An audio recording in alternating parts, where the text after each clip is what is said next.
All right, welcome back everybody to close out the third day of the Traderlion Trading Conference. We've got my good friend Leif Soreide, the US Investing Champion of 2019 and the founder of Champion Team Trading. Leif, thanks so much for being here. Always a great time chatting with you. Hey, thanks so much for having me, Richard.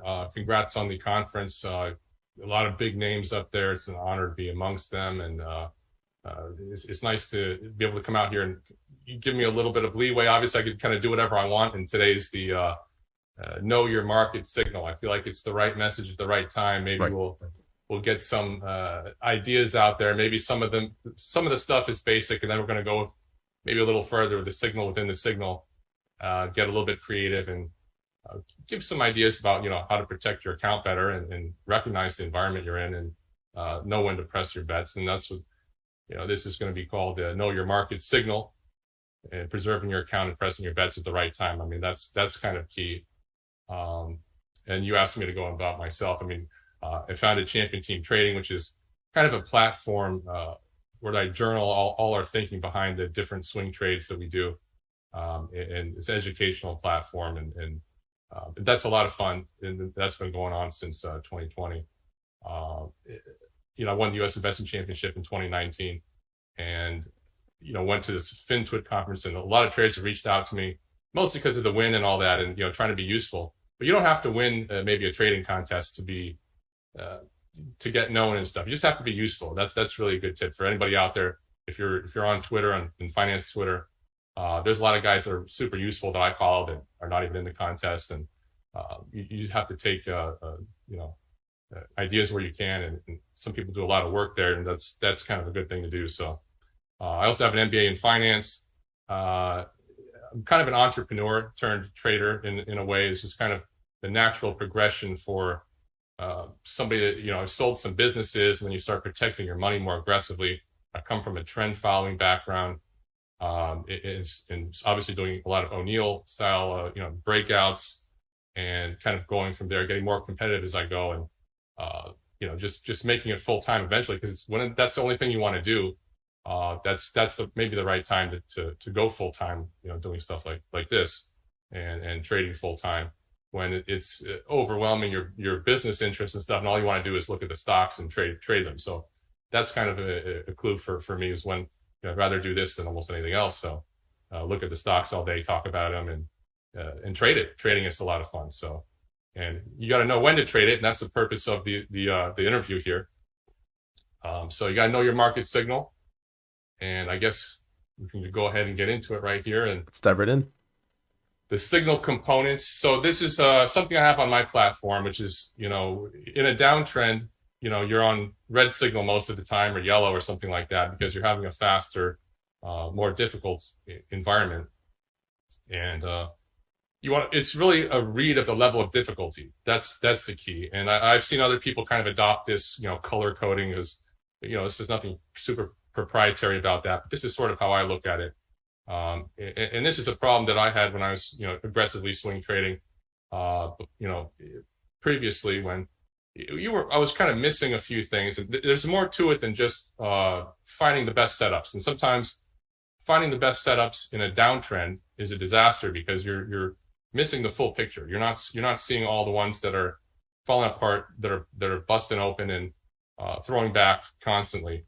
If you're really good at finding setups, that can be to your detriment, and we're gonna get into that and how to get away from that in a way, and that has to do with maybe even looking into shorting stocks and learning that. So, but one of the signal components, obviously, looking at the last trades and seeing if they're working. Is your universe improving?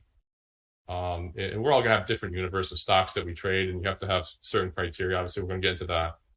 And these components of the signal can be mixed, and I'll do this from time to time. Like at the end of the 2020 run, I was actually on yellow signal, because I knew we were coming to the end of the run, as I was like February 11th in 2021 going to red signal from way over green size, using yellow risk management. So you start to combine some of the components. You start to go a little faster as things get more difficult, moving your stops up. And so there's a lot of art to it. There's no one thing that'll say, okay, you have to be this certain size. It's just, these are typical levels. It's just something to consider as ballpark, right? So if things are really difficult coming from cash, you're on red signal. You're trying to build your way up to 25% invested, and and get better than that on the heels of success, of course. And it's all about being faster at that level. If you're on a red signal, most of the trades aren't working or they're getting blown up. So you're taking some profits quickly, moving some stop to even, and then you're protecting your account. And that's the key. You don't want to lose on the red signal. You want to be around for that time you can move up and have an easier time of it. You want to note if growth versus value, which one's winning. If it's all value, maybe it's more of a kind of risk-off environment where money is finding their way. And I'll get into more of this, but if it's very choppy, the conditions are choppy, of course, you have to recognize that. And that's, you have to actually track other stocks that are the ones you're not trading too, and see if things are blowing up around you. And you maybe, sometimes we'll get into that too, but you can get lucky walking through this sort of minefield, not step on any bad ones, and then work your way up the signal. But you have to recognize that sometimes that's just luck, and you still have to be faster. You can't just, expect a new trend to form on whatever you bought if you're in an overall downtrend. And that's really where we're at now. We're in kind of a bear right here. So, are stocks falling apart under the surface? And are the indices being held up by mega caps, which is kind of the prank that the market pulled on us really in the last year or so. So a lot of people were saying, oh, the indices are going higher, and we're going to show that how people were chasing that, but under the surface, the stocks were not doing well unless you were trading the large cap growth that was holding it up. So the signal within the signal. So this is just like Inception, right? Like that movie Inception. There's always a deeper dive you can do here. You got to deep dive your trades. And what's the MFE on your trades? The maximum favorable excursion, meaning how far out have your trades gotten, and where should you be booking these profits? And some of that you need to track outside of what you're trading too. It's not just what you're trading, it's what you see around you, and that's some of the art too. And you have to see that. You have to see what the breadth indicators are telling you. Are only select groups working or not? If the select groups are mostly risky biotechs, right off the lows, and that's where you're going to go. And that's actually one of my last trades, and I'll show that one later. But what are the groups telling you? If they're all healthcare, that's kind of like safety stuff. So that's really not my universe. I don't want to trade those. I mean, I will from time to time, but you want to get faster moving stocks. If you're a swing trader like me who's more aggressive, you want to see that kind of action. And like I said, if you're having success on this red signal, maybe in a downtrend, just by getting lucky, maybe you just, you happen to buy stocks that just turn around and rip. You can keep that red risk management and move to yellow size, right? That's something that you can consider also. And besides that, like, what is this that's working the best? Are the bases longer? Are they shorter? Are they pullback buys, breakouts, high tight flags, or whatever? And I don't only just trade high tight flags. A lot of people think that. That's one of the questions I get a lot. How long is ideal base? Are pullbacks or breakouts working the best? Like I said, and basically in a bear market, you see this quote here, Leon Cooperman. It says, "In a bear market, he who loses the least wins." That's really the key.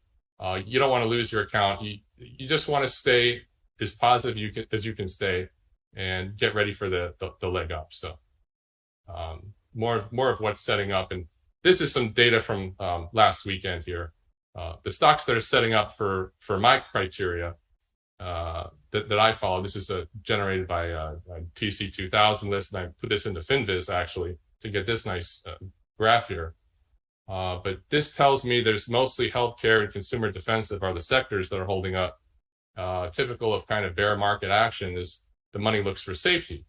So when you go and see some of those people, a lot of people will say there's, Merck is setting up, or one of these slower biotechs, and you have to see, are they getting out? I mean, if th're all ripping, I mean, I'll take a look and we'll consider it. But if they're just kind of meandering around and there's not a lot of power in the names, and then we're not gonna chase them. We're gonna wait for better conditions, especially if it's, we're losing our universe as we go, as the count goes down. So you want to keep detailed stats, obviously, and see how you're doing against different market signals. Okay, so you have to make your own market signal and say, did you say you're on red then? And you have to piece it up and look at your overall stats too. But you have to.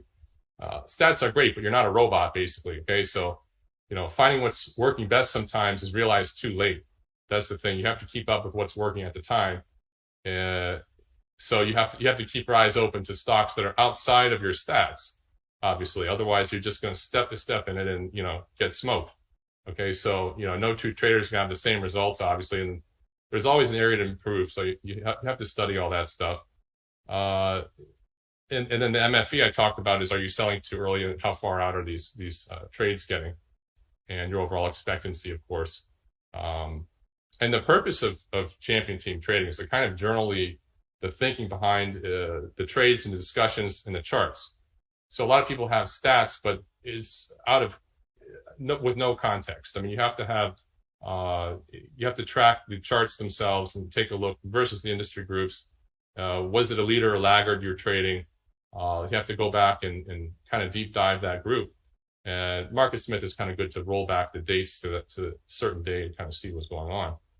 If you have to do that, but there's other ways to journal it that are a little easier. So, and this is the expectancy kind of chart here. So we'll just kind of go over that. You just kind of skip through this one here, but be patient with the bottoming process is part of the signal. When you're on the red signal, you have to survive through the bear attack. And you see Leo's looking good 1 minute, and then he's getting the bear attack the next minute. He's just trying to survive, basically. And that's a meme I stole. This is not mine, so obviously. So, and I think this is for charities, right? Or you have the St. Jude, so donate to that, right? So donate to that.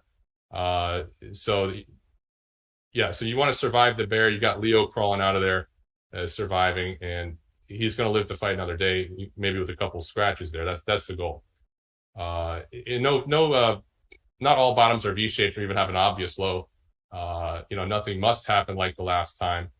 And really only the stocks can signal the all clear, not an economist. I mean, they're mostly wrong. Otherwise we wouldn't have any problems, right? It would be smooth sailing all the way up and everything would be perfect. So, don't allow choppy markets to get you to quit. There's times you're just going to have to kind of step aside. And you have to have that mentality that you're never going to quit.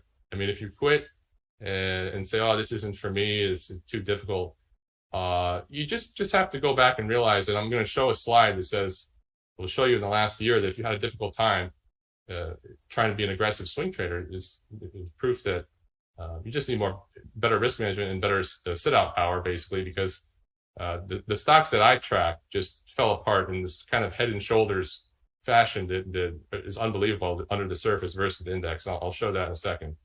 But letting losses run is the most serious mistake made by most investors, by William O'Neill. It's a quote at the bottom of this slide. So one of the things I recommend is to learn to short stocks. Even if you're not going to do it, even if you're not going to take stocks short, it'll make you a better long-only trader. Okay, so just like I said, learn how to do it. You're going to realize the short side is juicier from time to time, okay? And that'll keep you away from longs. I mean, if everything is setting up to the short side, you're going to reconsider. You say, oh, well, wait a second. All these leaders are setting up short, but XYZ stock is setting up long.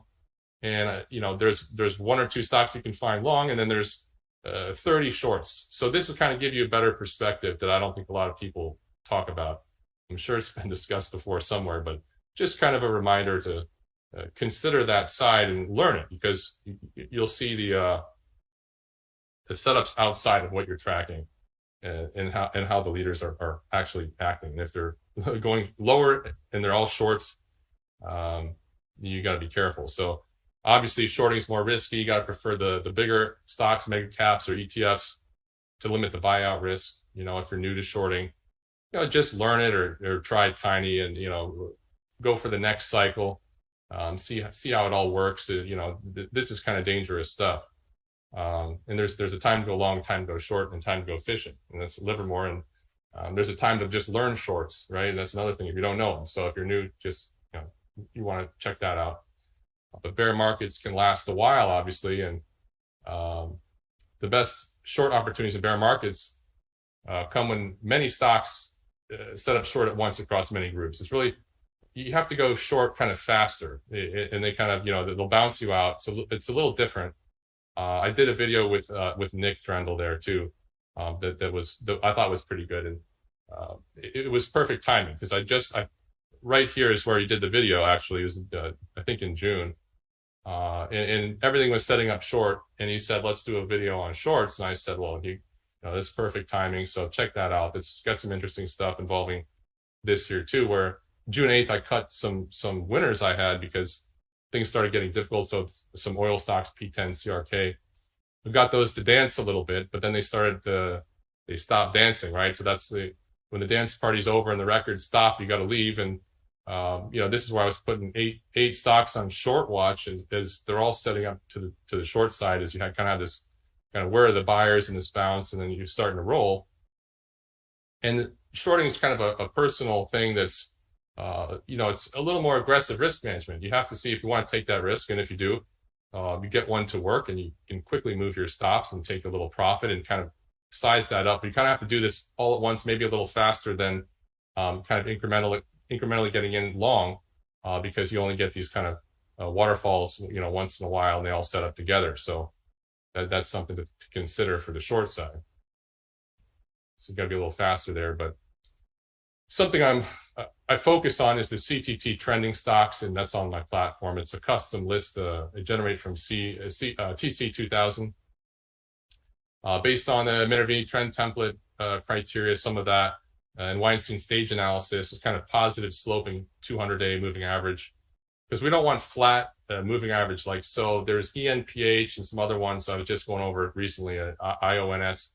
200-day moving average is just flat. It's kind of basis to nowhere. It's a little bit harder to time that kind of stage 2 uptrend out of a base like that. When they're already in these kind of sloping and uptrending areas, you're going to find that when they're all separate, you're going to have the bases looking better in uptrends. And you want to get those tight right sides of the bases and focus on that.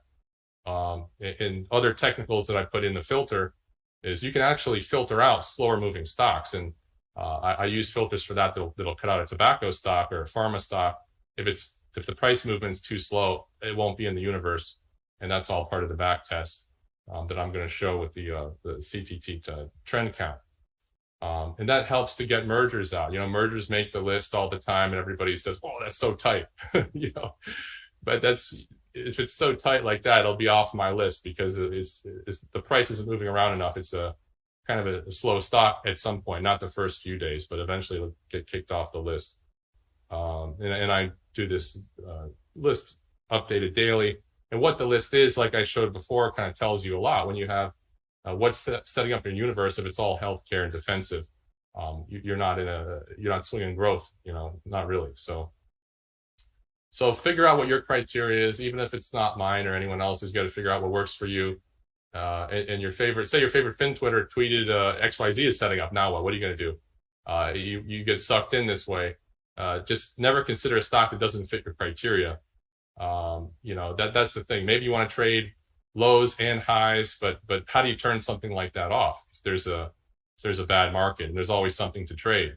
So if your criteria doesn't have an off switch, meaning there's no stock setting up for your criteria, you're going to be drawing a line across the top of everything in a downtrend, and you're going to be chopped to bits. So at least make sure there's an uptrend if you're going to do that kind of crazy stuff. But you got to define your universe with price, market cap, volume, country, narrow that focus, and you don't have to trade everything. That's a big rule.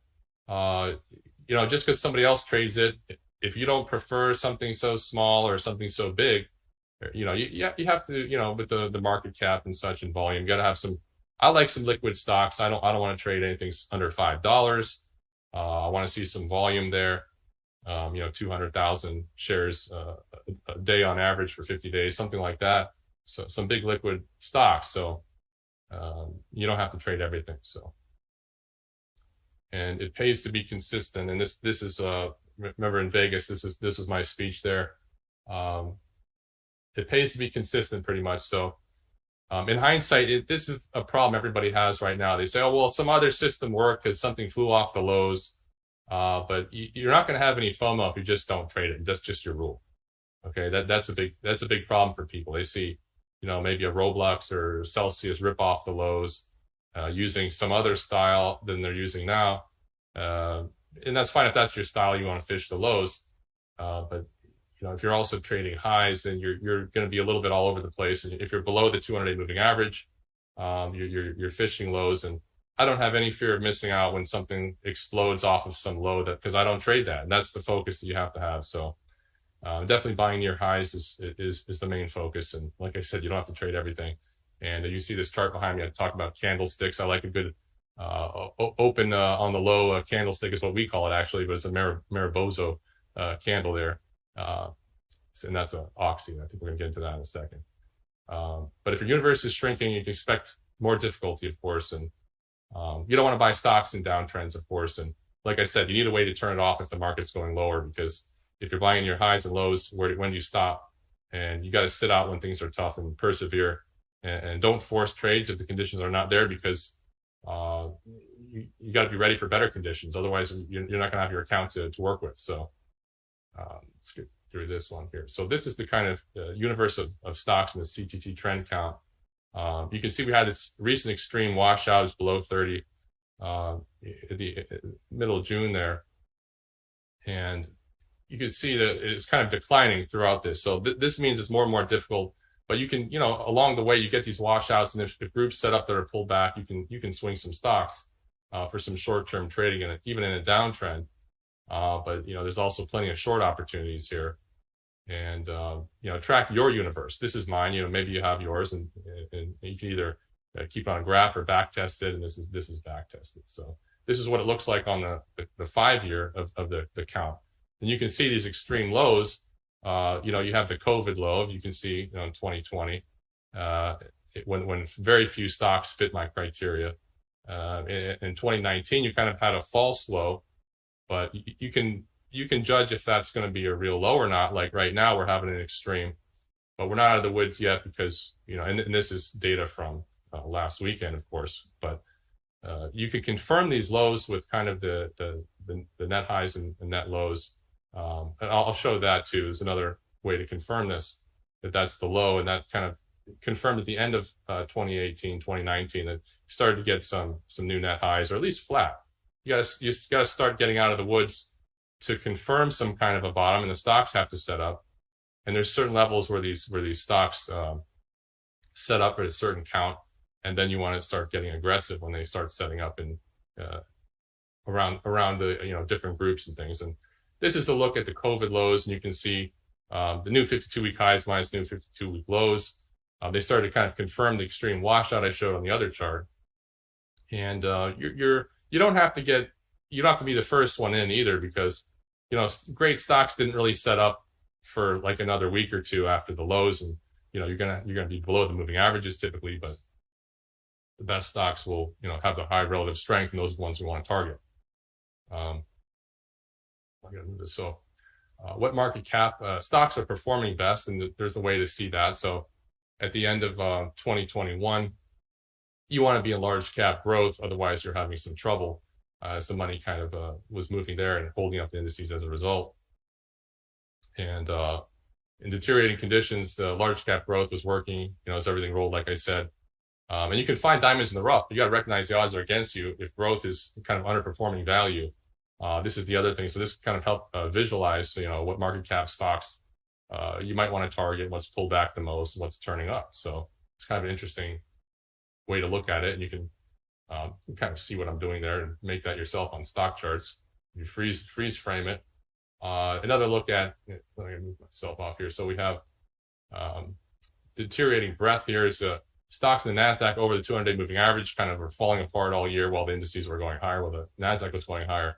That kind of signifies the difficulty of the last year. And if you had difficulty, you just have to improve your signal, improve your risk management, and learn to swing against the pullbacks and selling into strength quickly if you're going to play along this pure decline. I mean, stocks were just falling apart the whole way, and you only had some minor bounces along the way to kind of play with. So and this is a tough environment to kind of have that diverging breadth and price, as I'm showing here. As you have, even back in 2018, you have that kind of rise in price versus the declining stocks over the 200-day moving average. And same up here, to kind of help you spot those tops in advance and recognize that maybe it's part of this signal that things are going against you, and you'll have some difficulty. So anyway, don't fight the Fed. Matt did a nice thing I watched his on your the conference there. So I had a few slides and I'm just combining them into this one because I recommend his. His goes on for quite a while, but obviously interest rates and don't fight the Fed. I think that's a Marty Schwartz quote. Ultimately the Fed has to be behind you for a great uptrend to be formed, and growth stocks, get sold as a discount rate applied to their future earnings is higher. So as interest rates rise, investors demand higher yields on riskier debt instruments, of course. An accommodative Fed fuels the uptrends. Okay, so one of the things you can do too from this is one of the indicators here. You can, are we turning back from extreme levels from credit spreads with growth stocks stepping up? Those extremes we kind of marked on the charts there, and you want to go to stocks exhibiting high relative strength, of course, as these pull back. You want to see what's hanging in there. Those are obviously usually the leaders as we come out of the downtrend. And just a little look at, when you have the 200-day stocks over the 200-day moving average moving with the price of indices, as 2019 was sort of a choppy year. A lot of overtrading in this middle. It looks like it was an easier environment than it was, but a lot of people got chopped up.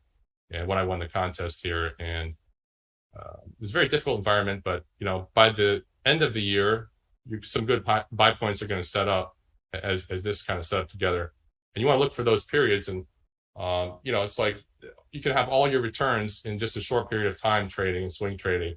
So you can't give up; you just have to be patient, because this could be around the corner. We don't know that. It could be a couple weeks from now or whatever, when we have a really great environment and things, maybe something shifts. So we'll see how it goes. And you also want to look at your recent trades, and this is just a sample equity curve from TraderSync, I think. But if you're having difficulty, as you can see on this equity curve, the main goal is to stay positive until things start getting going. And maybe you're not the best with the stats or anything. So I always say the most important thing is your profit and loss. If you're starting to have some gains, and your equity curve starts moving up, that's when you have to press it. And you might have to give some back, as you see in this equity curve, kind of pressed it early and then gave it back, and then eventually this looked like you can see you got something going there. So that's really the time to press it. That's the feedback you want to get, and it's a clear sign you're in sync with the market, like it says here on the side there. So the equity curve is definitely the most important thing to look at. All right, so the interview is not complete without a high tight flag look, right? So this is one I traded. Everybody likes the high tight flag, and it's a very powerful stock that when things get going, they really rip. And when I started my platform, we had 500% winners, and some of them were high tight flags right out of the gate, basically. So those environments are they're few and far between, but when they show up, that's when you have to capitalize on them. Like Oliver did when he won the contest in 2020. He got a really good run there and capitalized on it, obviously. I think using 2 times the margin, so he did good. So anyway, so back to this one. The high tight flag, obviously a pattern, popularized by William O'Neill, where stock moves higher by about 100% in 8 weeks or less, and then forms a base with a pullback no less than 25%.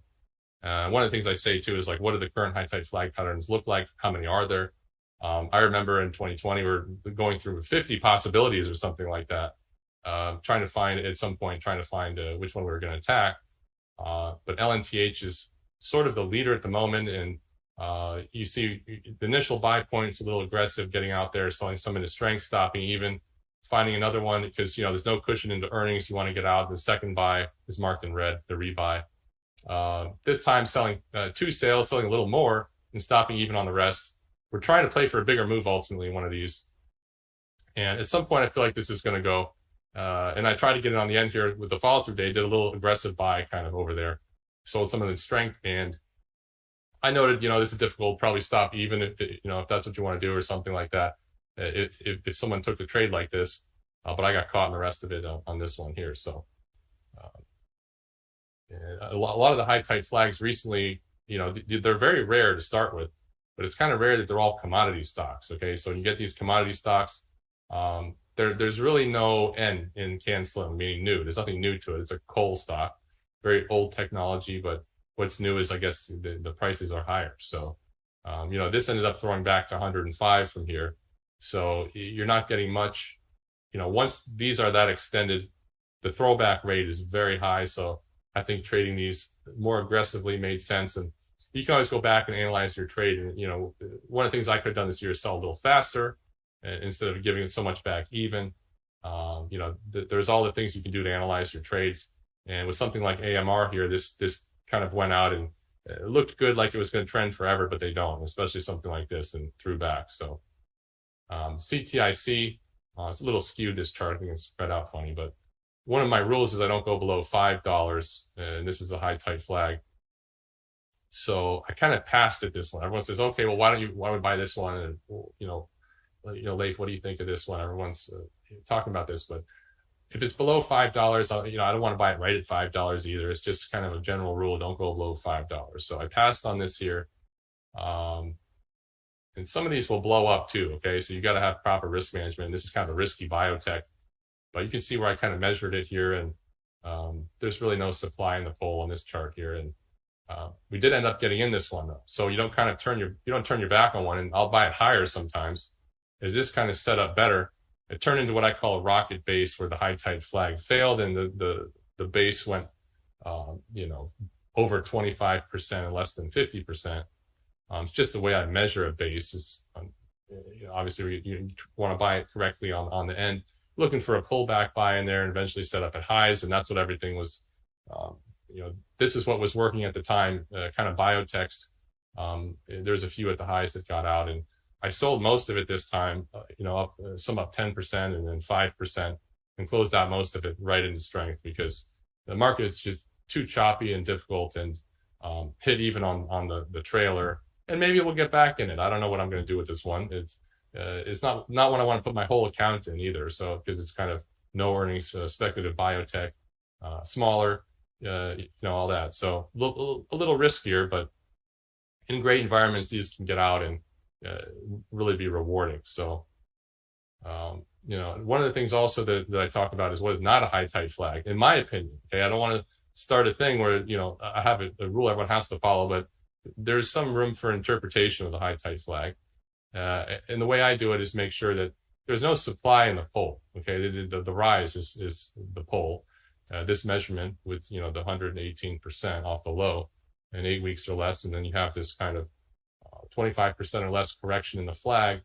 That's sort of high tide flag measurements, but you're really just back to highs. If you see all the supply, the volume by price I put on this chart on the side, there's basically a base up here in the pole.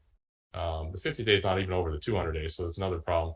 So really this is just kind of a high handle to me on top of a base, but it's got power. And what I'd like to see is a 6 to 8 week base up here now.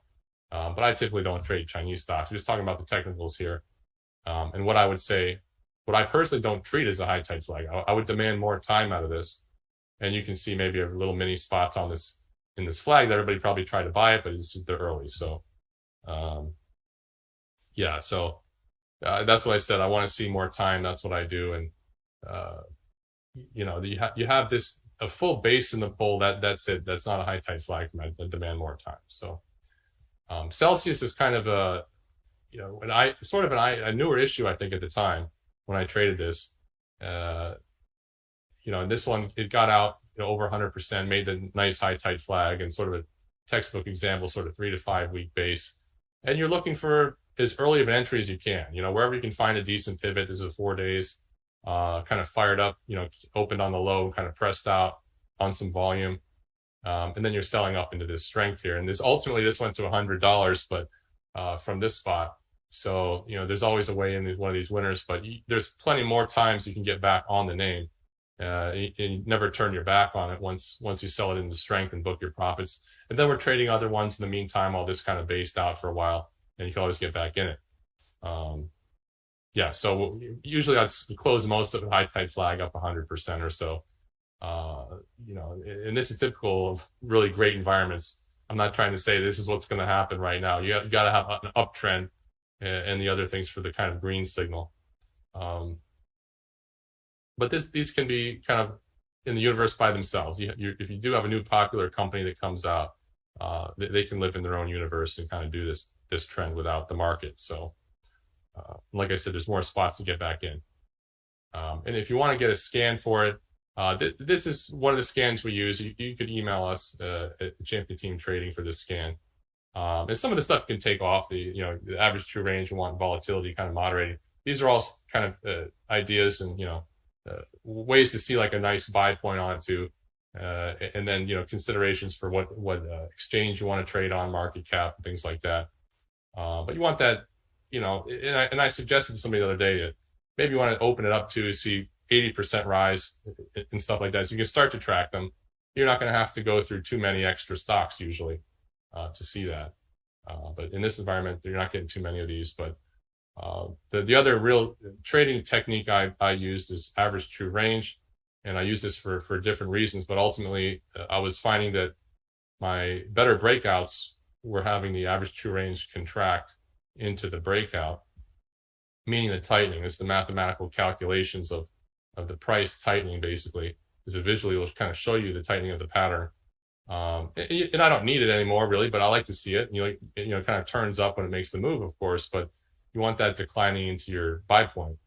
Then we also read some candlesticks. If it kind of opens on the low and pushes out, that's kind of meaning buyers have control sort of off the open.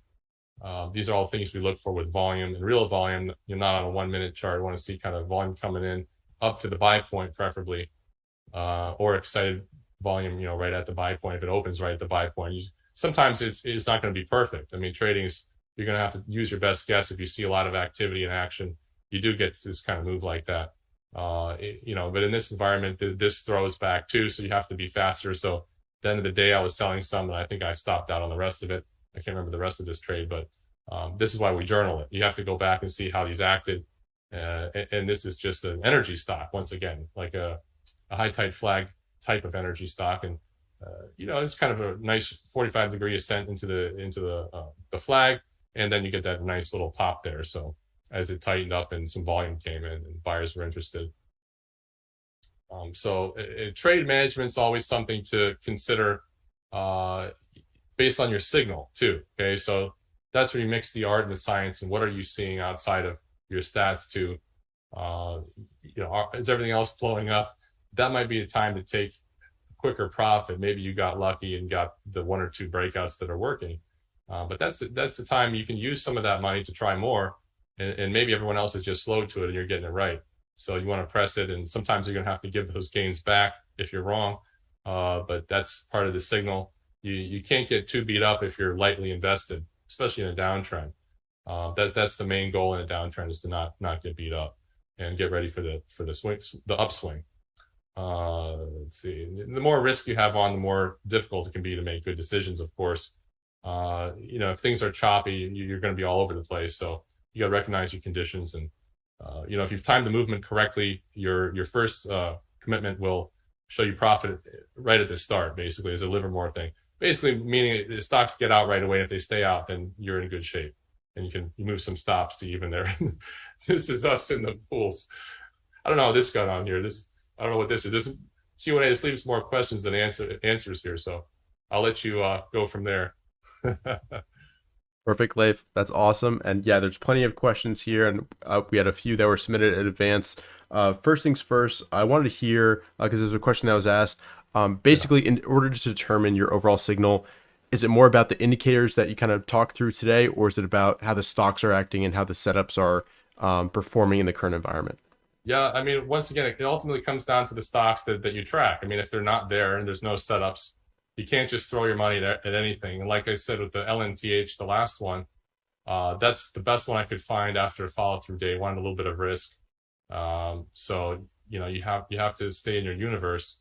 And if your universe there's nothing to buy, and you're really forcing it, then don't buy anything. I mean, that's the key. It doesn't matter if the index goes sky high. And that's what happened to us in the last year, as we showed that when the index went higher, we had difficult conditions. And a lot of people were chasing that with, full size, and that's what's going to get you really chopped to bits. So Yeah, perfect. And you mentioned previously about focusing on stocks that actually kind of move. Can you talk a little bit about that and kind of how you restrict your universe list to, make sure that you're focusing on stocks that can actually make a substantial, move in a short period of time? yeah, so the average daily range is what we look at. We want to see, a certain percentage of the average daily range over 20 days. We want to see it moving. The higher, the better. I mean, if I can get a really fast moving average daily range stock, over 4%, then right into a good buy point that's nice and tight, I'll prefer that because you get a better explosive move out of that than say, and it's not always the case, but if you take it 1,000 times, that's going to be the case, that a faster mover like a Tesla or something like that versus Johnson and Johnson, it won't, even if it's in an uptrend, it won't make my filter most likely, or a tobacco stock if it's just kind of meandering around. We want some movement to the stock, and that's a big key that I think people need to discover. And I wonder if we should do a thing just on that, because I haven't heard anyone ever talk about that. Yeah, for sure. And obviously, as you mentioned, basically you don't just trade high tight flags. What are some of the other kind of main patterns that are, kind of your go-tos? Any kind of cup and handle. I want a 6 to 8 week base minimum. Yeah. And then I say rocket base because I'm trying to trade something powerful. That's the thing people will notice when you see what I'm looking at. Yeah. It drops out of the high tight flag and then it goes into sort of, then I'll say, well, now we're a rocket base. It's just a base, but from that kind of power, setting up again, because these things can make big moves. I think like FUV was an example in 2020, total infinite PE stock, but, kind of set up in that rocket base type of power and took off 100% like a lunatic, so, that's the kind of, you want that powerful, fast mover in the right conditions too, of course. So. Perfect. And I'd love to hear, along with that high tide flag, what are some of the kind of characteristics that you look for with that type of setup? Like, for instance, you like to see a long kind of neglect phase before it kind of makes that rocket ship move. What do you kind of look for? That helps keep out the supply out of the pole. It's okay if there's some kind of bounces in there, but as long as it's not a base, that's the real rule. Not too high in the pole either, and distant. Like, I don't know what Weinstein says, but something about, once you get to a year or, that overhead supply, you want that back in the past, if that is in the pole. Maybe this was a stock that was, it's $5 now, but was $50, but 10 years ago or something. That's different. So that's way in the past. Now there's something that's changed again. Dormant state is really good. But, you could see Oxy kind of making that 45-degree ascent also. But there's really nothing new there. So there's a lot of layers to it, and and you have to understand what you're trading, and what's going to go against you when there's nothing new there. Celsius was new, right? I mean, that's a 10 bagger if you took it, so because it's like a new drink and there's a number one drink. So, that's something like that is new, and it can be, hopefully a technology or something would be really nice. You go back to Microsoft and Intel from the 90s, things like that. You want to get some kind of a new technology typically where they can really put some huge growth multiples on it versus just an oil stock or something. So, but you can swing trade them. And like I showed with Oxy, they kind of popped out, and there was a chance to take some profits and protect yourself. So, there's faster trading on the ones without the N and can slim. There's nothing new about that stuff. So perfect. And do you find that they're more effective when the market is kind of with us, when the market's in an uptrend, or are they types of setups that can kind of buck the overall trend and just like trade on their own accord? Yeah, they can. High tide flags can definitely kind of buck the trend and be in their own universe. But you want the trend behind you if you can. That's the ideal scenario, because it corrects a lot of mistakes and a lot of aggressive behavior when everything's in an uptrend. Okay, if you're trying to high tight flag and in a downtrend, there may be a holder, and this is the mutual holders rules, is what I have, that is getting completely smoked on some other trades and is using your little pop to get out because it's difficult. And And your Celsius Energy back then, if that was in a downtrend, they might own, Peloton that went down huge. So they have to cover their losses. And they're mutually holding these. What are these holders holding? And that's another thing. So they're going to be holding other garbage. If you're going in a downtrend, you're going to be getting killed on some. If you're a fund, probably, so you have to cover some of that, and that can limit it in a way, but it doesn't have to, depending on what it is, of course. So there's a lot of layers to it, but it's just some things to consider, I guess. Yep. And there's a question about, on a typical year, how many kind of high tight flag type opportunities do you typically see? Wow. This year, I mean, there's been plenty. I mean, I don't have any problem finding them, and that's the thing. But how far they go out is a different story. Right. But then, like I said, in 2020, coming out of the COVID lows, we had that large run into 2021. And I think I had, 30 to 50 to choose from. And of course, they're not all setting up at once. So you narrow it down and you come in and focus on those, and you're tracking the other ones. But we're tracking, all kinds of swing trades, just regular basis, cups and handles and everything else. And the average true range contracting is going to be typical of any VCP. Everybody trades those. I look for stuff like that too. And, that's all in uptrends. I don't buy downtrends. I don't average when they go lower, because what did Paul Tudor Jones say? Losers average losers. So we don't add to our losers. So that's key. And so we trade all the fast movers, and as they set up bases, basically. Perfect. And overall, there's a question about, how are you kind of treating this year? How are you trading it? What type of groups have you been focused on, and in which periods? Well, this year I'm in mostly red signal, just trying to stay positive. Yeah. So when the uptrend starts, you have your account intact. The main goal is to stay positive. And then from there, so not exactly super performance, right? If you're just trying to survive, and that's my big sales pitch, right? I'm just trying to tread water and wait for the uptrend, and that's when I can attack it and be ready.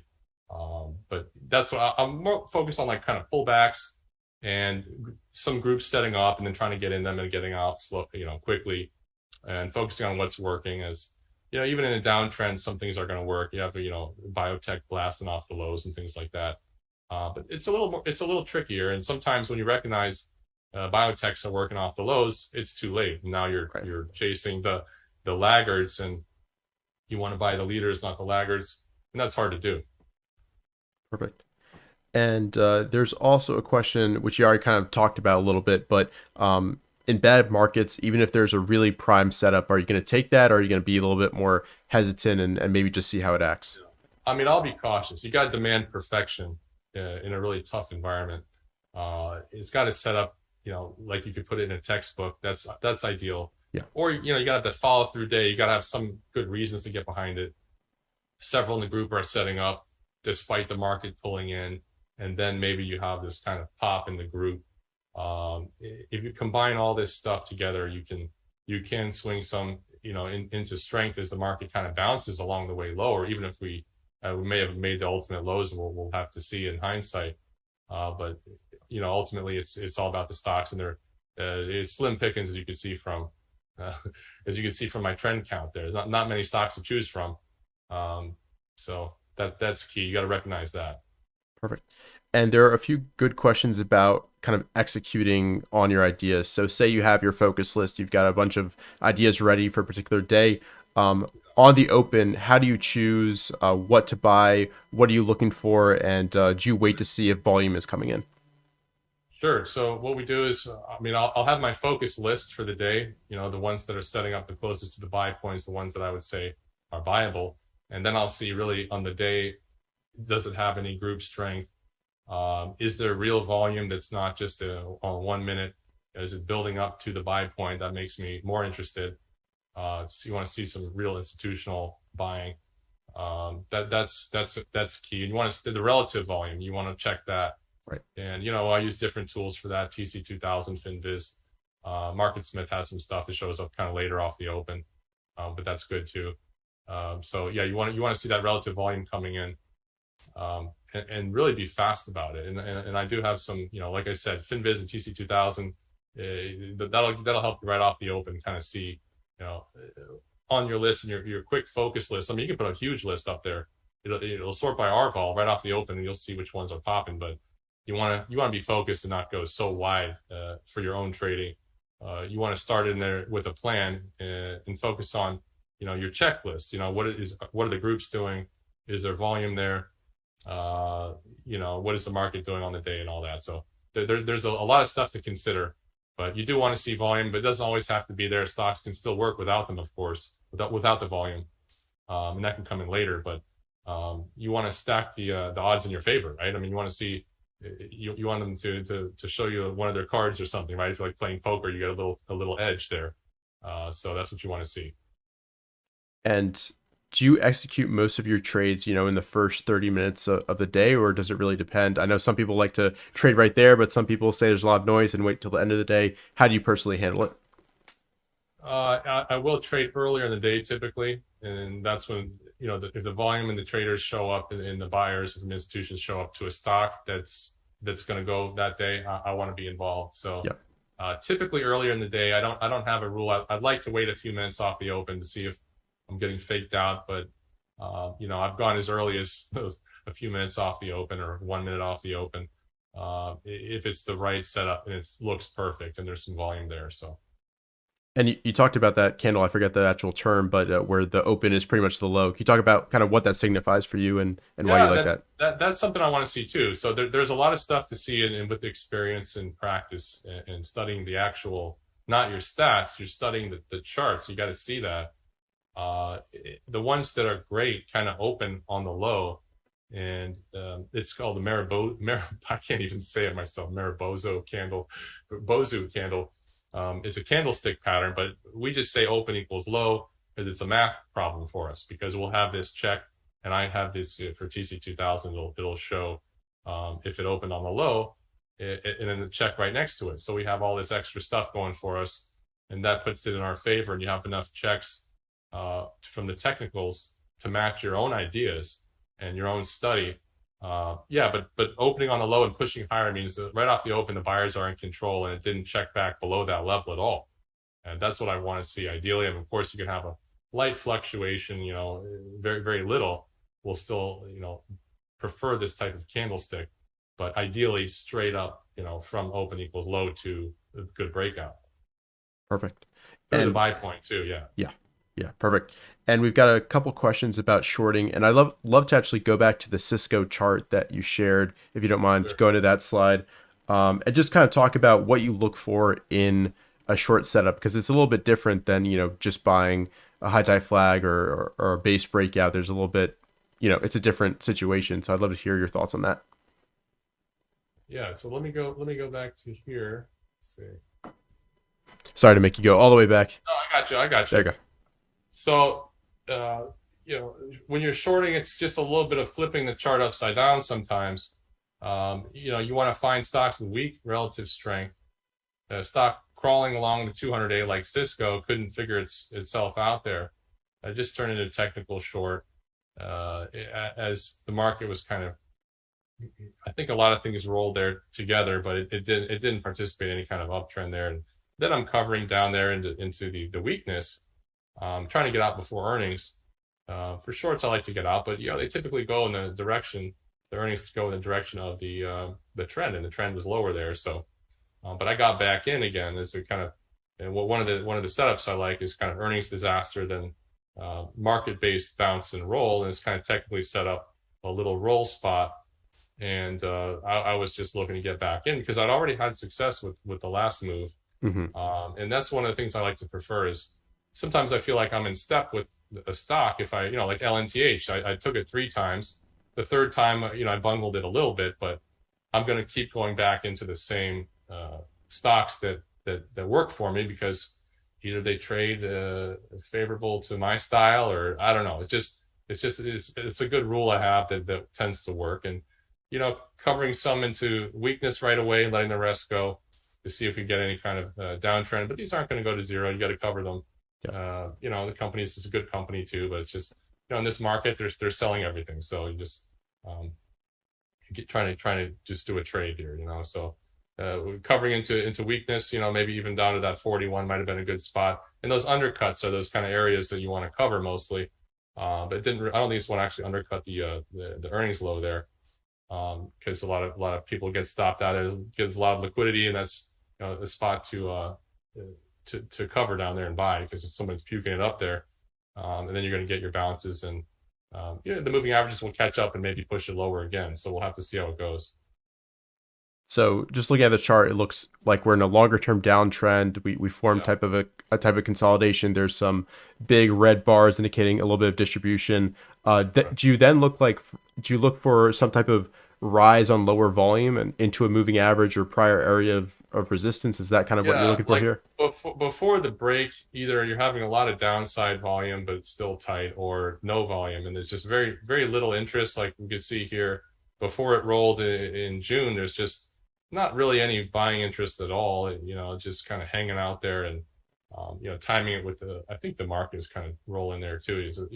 There's a lot of things to consider there, but yeah, the timing is everything. And with shorts, you can only kind of take them in chunks correctly. That's the way I look at it. Like if you just short all over the place, and then uptrends, I don't really short at all. There's just it's you can, but just your time's better spent on longs in uptrends. And in downtrends, shorts can be profitable, and with managed risk. And this is a larger name. You want to look at your larger and mega caps and ETFs for safety. So Perfect.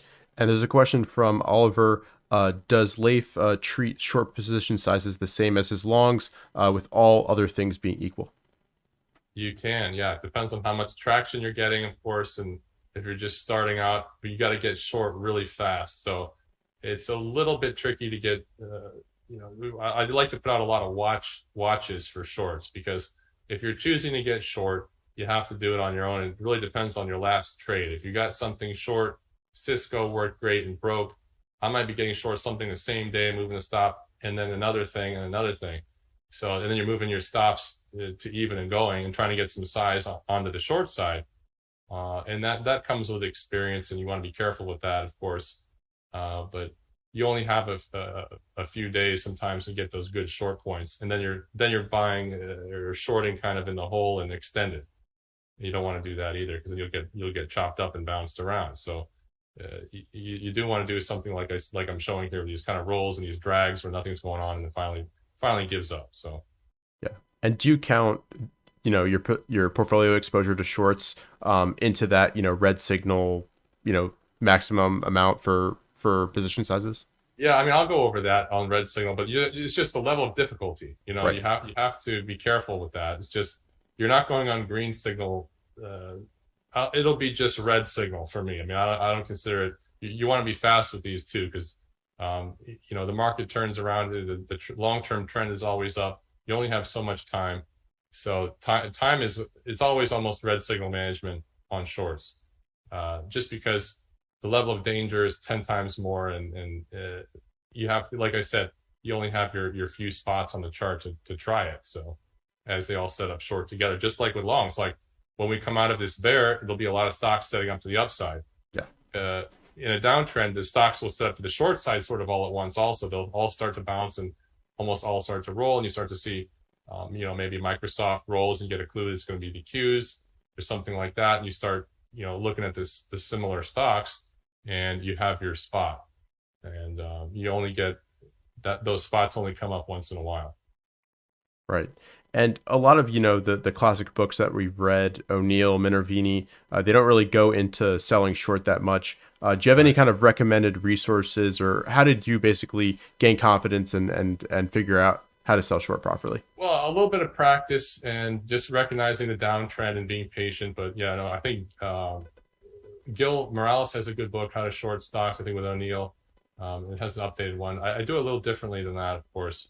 But it's just the overall process is important. Kind of looking at the weekly charts and such, and finding you kind of flip around the buying to the selling. It's just done to the downside. If it's a pullback buy, it's the same way to the downside, but it's always a little bit different. So that's what I'm saying. So this kind of bear is new to my platform. So this bear market. So I'm more interested in kind of showing my style and you know, going over it in the educational process of learning my style, which is a little bit different, of course, for this type of stuff. But we're lining up as much as possible and not just drawing a line and shorting it. So we're considering the relative strength, the group, the volume, and it goes on and on. There's a lot of layers to it, and that takes a lot of study. So newer traders, there's a lot to learn there. But like I said, it helps you become a better long only trader, even if you don't trade short. Perfect. And what are some of the mistakes that you think a lot of traders make when they're first starting to sell short? Probably going too big to Mhm. start with and buying shorting risky stuff that could be bought out. You want, like I said, you want to go bigger with the mega caps, ETFs. Um, those are the mistakes in shorting in uptrends or shorting late. Right. When you finally get the big sell off, then everybody says, "Oh, I'm going to short all of a sudden." Well, you're late. Usually you have to know when it's going to break, and that's one of those slides. I don't know which slide it was, but I was saying there was kind of everything was setting up short here, Hmm. and you have to know that's the break because nothing's turning up. Everything's rolling over together. Conditions got difficult for energy and everything else. And then you that's your spot. So I'm putting 8 short watches and everything's short, and then boom, it just explodes there. So and then you have to cover because it only goes so far before they bounce you out, and it acts a little different. So Perfect. And just taking a step back and talking about trading during bear markets and large corrections, you mentioned one of the key mistakes and things that happens is overtrading. So can you talk a little bit about that instance, overtrading, and also how what you can do to prevent it?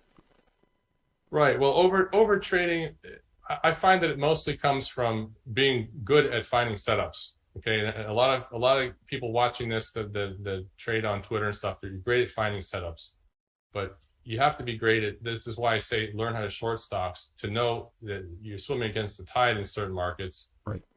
You're not checking the ones that are blowing up, and you keep trying and trying, and you're not sizing down. At least, I mean, if you size down every time you lose, eventually you're going to be sized to zero, which is good. Then you're not getting yourself killed.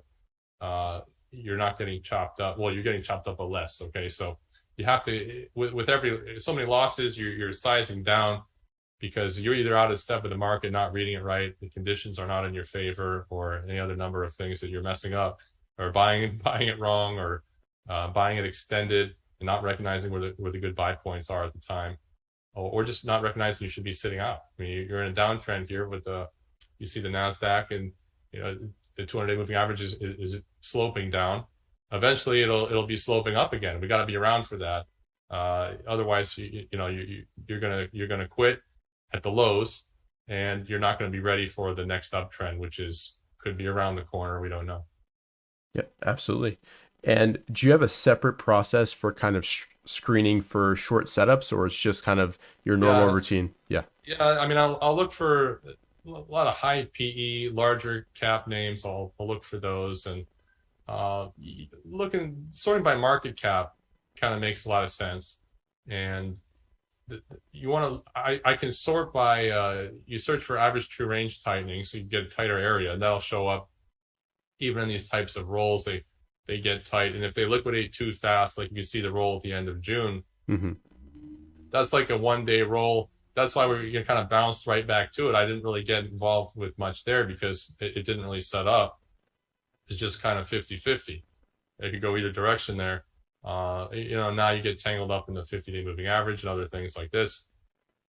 And this is a chart from last week, but you need that tight area also. Like just when you're buying long, you need a tight area to the short side. Perfect. And just in general, could you talk a little bit about kind of your routines that allow you to judge the market conditions and Yeah. also find your setups?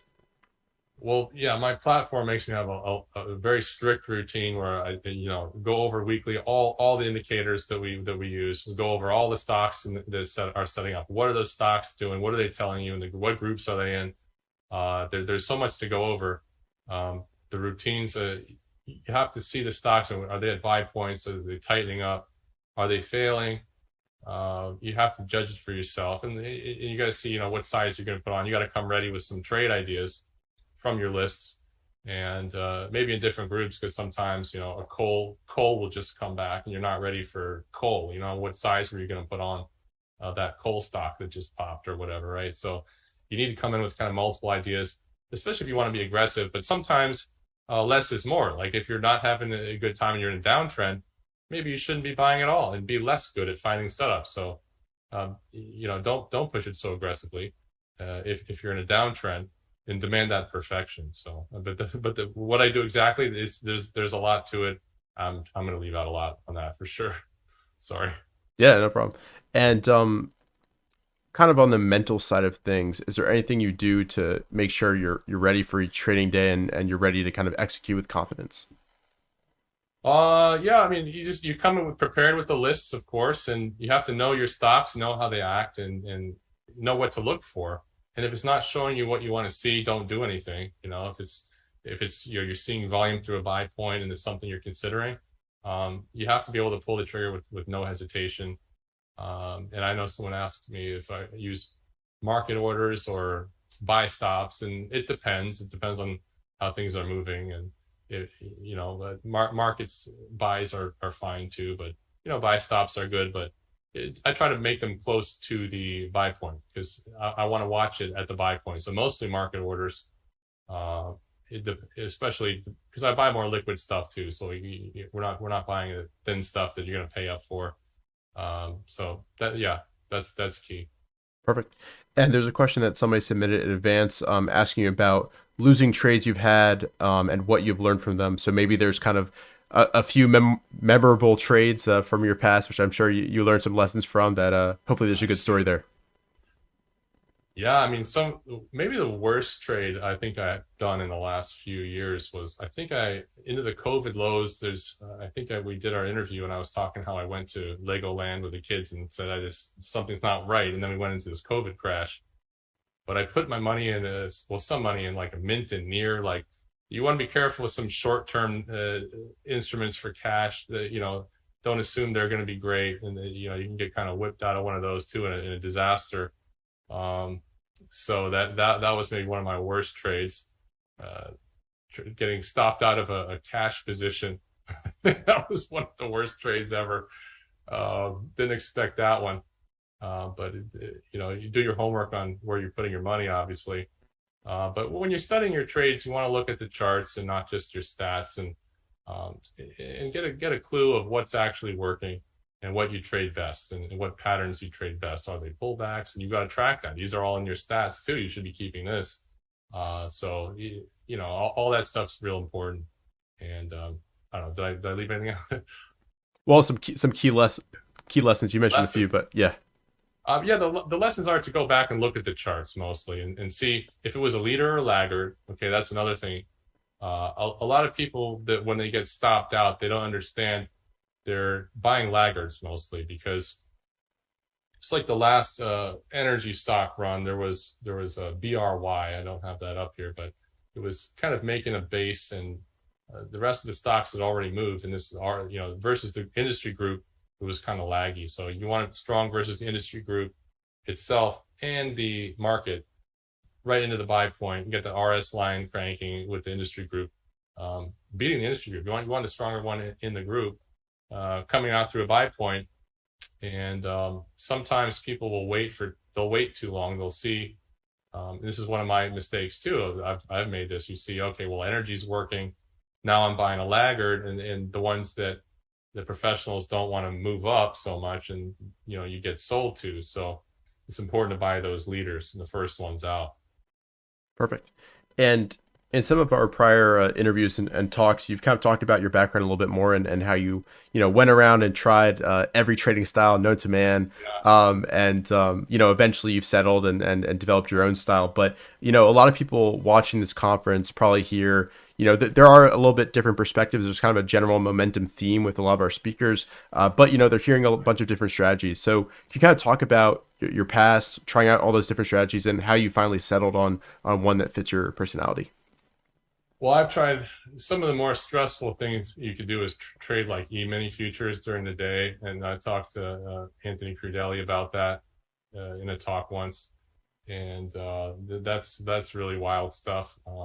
I think I actually got pretty good at it, but I just think that mentally I didn't like it. It was I'd rather swing trade some stocks, just a little more fitting your personality, my personality anyway, and trend following and being more active. It just makes more sense to go from this kind of trend following background trading, the basic long base breakouts, to finding the faster stuff, Yeah. and being able to flip in and out of those more quickly. And when you can win a contest with that kind of action in just in a couple months, as things kind of set up correctly for you, and you kind of get in step with the market finally, that always pays better, in my opinion, when that comes around, versus just buy and hold. And we're if you're cash in this downtrend, or even you're trouncing the market, and then you're able to get into these big movers once they set up again,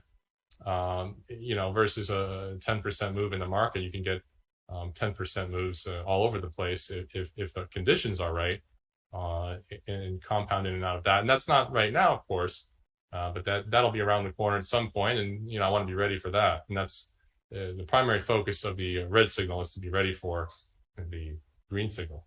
so you have something to bet, and trying to get all the way up on margin. Personally, I'll do that. So Perfect. And what are you kind of looking for that would indicate that there's that shift happening where more stocks are setting up and you could potentially move to that green signal?